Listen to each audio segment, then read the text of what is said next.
পঞ্চম অধ্যায়ের MCQ specially break এবং কন্টিনিউ দিয়ে যে এমসিকিউ গুলো আসে এগুলো টেকনিক নিয়ে আজকের ক্লাসটা করব। দেখো এই পাশে আমরা ব্রেক দিয়ে শিখবো আর এই পাশে আমরা কন্টিনিউ দিয়ে শিখবো।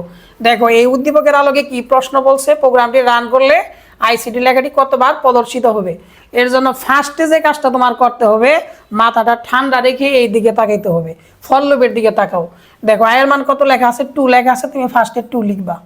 এরপর এই শর্তটার দিকে তাকাও, কি লেখা আছে বলো, আয়ের মান 10-এর সমান বা এর ছোট পর্যন্ত লিখতে পারবা। ব্যবধান কত, দেখো 2-2 করে, এর জন্য তুমি জাস্ট 2-2 করে বাড়িয়ে লিখতে থাকো। 2 এর পর কি লিখবা 4, এরপর লিখবা 6, এরপর লিখবা 8, এরপর লিখবা 10। স্যার এরপরেও কি লিখা যাবে না? স্যার এরপরে লিখা যাবে না। কেন লিখা যাবে না? কারণ যেখানে শর্তে বলা আছে আয়ের মানটা তুমি 10-এর চেয়ে ছোট বা এর সমান পর্যন্ত লিখতে পারবে, এর বড় লিখতে পারবা না। এখন এইদিকে তাকাও, দেখো আয়ের মান কত লেখা আছে 6, নিচেই কিন্তু কন্টিনিউ লেখা আছে। এর জন্য ভালো করে তোমাকে বুঝতে হবে কন্টিনিউ লেখা আছে কার সাথে, 6 এর সাথে। এর জন্য তুমি 6টা মার্কিং করো এবং নিচে একটা ক্রস চিহ্ন দাও। কেন ক্রস দিলাম? তার মানে হলো যদি কন্টিনিউ লেখা থাকে, যার সাথে কন্টিনিউ লেখা থাকবে ওটা বাদ দিয়া বাকি বার প্রকাশ পাবে। এর জন্য আমরা 6টা কেটে দিলাম, মানে 6 এর জন্য আইসিটি লেখাটি প্রকাশ পাবে না।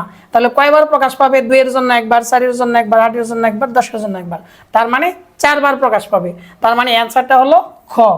এই পর্যন্ত যারা ক্লাসটা বুঝছো তারা ইয়েস লিখে কমেন্ট করো, আর যারা বুঝো নাই, যাদের বেসমেন্টে একটু দুর্বলতা আছে, একটু কম বোঝো, একটু দুর্বল স্টুডেন্ট, তারা আমার এই হোয়াটসঅ্যাপ নাম্বারে একটা মেসেজ করো, তোমাকে প্রাইভেট গ্রুপে অ্যাড করে দিব। ওখানে কোনো টাকা পয়সা লাগবে না, ফ্রি ক্লাস করার সুযোগ রয়েছে। তুমি সহ আরো 5 থেকে 10 জন ফ্রেন্ড কিন্তু অ্যাড করতে হবে। এখন চলো আমরা এই 2 নম্বর প্রশ্নের সলিউশনটা করি। 2 নম্বরে দেখো কি বলছে, এখানে ব্রেকের ব্যবহারটা শিখবো। প্রোগ্রামটি রান করলে আইসিটি লেখাটি কতবার প্রদর্শিত হবে। এর জন্য ফার্স্টে তোমরা i4 এর দিকে তাকাও, আয়ের মান কত 2, তুমি লিখে ফেলো। কত পর্যন্ত লিখতে পারবা? 10 পর্যন্ত। ব্যবধান কত? 2-2 করে, এর জন্য তুমি লেখো 4, 6, 8, 10। এখন এদিকে তাকাও, আয়ের মান কত বলো 6, নিচে কি লেখা? ব্রেক লেখা। এর জন্য তুমি এই 6 সহ বাকিগুলা এভাবে ব্লক করে দাও, ওখানে এখানে একটা ক্লোজ করে দাও। এখন ব্রেক বিষয়টা আমরা আগে শিখি। ব্রেক মানে হলো লুপটাকে জাস্ট বন্ধ করে দিবে, ক্লোজ করে দিবে। কোন পর্যন্ত ক্লোজ করে দিবে? যত পর্যন্ত লেখা থাকবে অত পর্যন্ত আসলেই ব্রেকটা কার্যকর হবে, এর জন্য লুপটা বন্ধ হয়ে যাবে। এর জন্য 6 সহ বাকিগুলা প্রকাশ পাবে না। তাহলে প্রকাশ পাবে কোনটার জন্য? 2 এর জন্য আর 4 এর জন্য। তার মানে এর অ্যান্সার হবে 2 বার। এখন আসো, অনেক সময় এই ব্রেকটা এই জায়গায় না লিখে নিচে লেখা থাকে ব্রেক, সেই ক্ষেত্রে তুমি কি করবা? আগের মতো লিখবা 2, 4, 6, 8, 10। এই ক্ষেত্রে লক্ষ্য করো এখানে ব্রেকটা কিন্তু প্রিন্ট টেপের নিচে লেখা আছে। এর জন্য কি হবে? এই 6 বার পর্যন্ত প্রকাশ পাবে, মানে 6 বার পর্যন্ত প্রকাশ পাবে।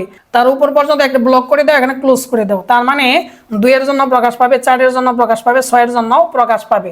তার মানে 3 বার প্রদর্শিত হবে আইসিটি লেখাটা। তখন কিন্তু অ্যান্সার হবে ছোট গ। এই বিষয়গুলো বুঝলেই তোমার জন্য এগুলো কিন্তু একদম সহজ হয়ে যাবে।